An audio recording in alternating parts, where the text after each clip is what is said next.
Scott McGregor here for Rapid Media TV, and I'm here in the Black Feather booth with Steve. How's it going, Steve? Great. Great. Hey man, I was here earlier, and I know that Black Feather does dozens and dozens of trips in the north, and these are trips that people dream of doing their whole life. It's a big deal. It's a vacation. But you also do lots in Ontario. Absolutely, yeah, as well as Western Quebec.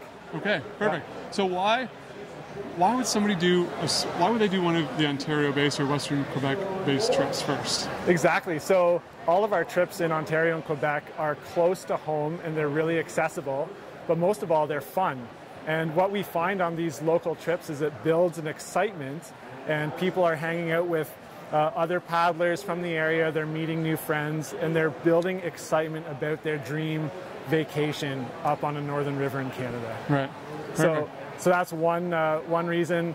Another really good reason would be to build comfort. So knowing that someone can be comfortable sleeping outside in a tent, and they can be warm, and they can eat really delicious food, right. And they can be comfortable paddling in a canoe. That's another really important feature. So not just comfortable, but also confidence building, maybe? Exactly. Right. Yeah, so as well as the confidence, they get familiar with the equipment, how it's packed, where it's packed, and how we run the river. So you might have been a really excellent canoeist for many years, but have never done a multi-day trip. And there's different strategies involved with how we would set up a trip for both a southern river, but also, more importantly, for their northern river trip. Great. So. All right, what else do you have on your little list there? We made a list. I like it. Okay. A few more points here. Great. It's the perfect place to test and check your equipment. So great on. Making sure your raincoat fits and the zipper works and your sleeping bag still has some fluff left in it. That's really important to do in a warm, comfortable environment. You don't want to get up north and find out that your boot has a hole in it or that your hiking boots don't fit well anymore. So perfect place to test that new equipment, test the old equipment, and make sure that it all fits in whatever backpack or barrel or dry bag that you're going to use when you're on that. I think of it as figuring out your system. Exactly. What do you need to take, what don't you need to take, and what really works for you. Yeah, and building your systems and testing those systems too. Right.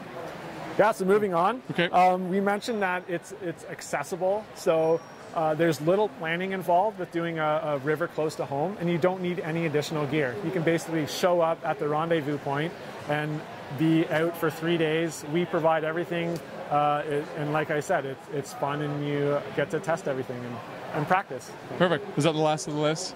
Is there one more? Oh, number 5. We have hit all of them. Oh, so we did? Okay, we're good. I was talking about familiarity with the canoes and all the systems. Perfect. Can you just give me an example of a couple of these local trips? Like, we're here in Toronto, so what's close to Toronto that people could go escape to for 2 to 4 or 5 days? Exactly. So the best river close to Toronto would be the French River. It's about 2.5 hours drive north on the 400. French River Provincial Park is beautiful. There's fantastic whitewater, which is easy. The waters are clean and warm. Camping is beautiful. And again, really easy to do, really close to home. I did a family French trip with Black Feather with my daughter a couple years ago. Oh, really? It was fantastic. Yeah, it was really great. Anyway, I'm going to wish you good luck with the rest of the show, and have a great summer, Steve. Thanks for stopping by. Thanks. Scott McGregor here in the Black Feather booth at the 2016 Outdoor Adventure Show for Rapid Media, hoping you paddle forever.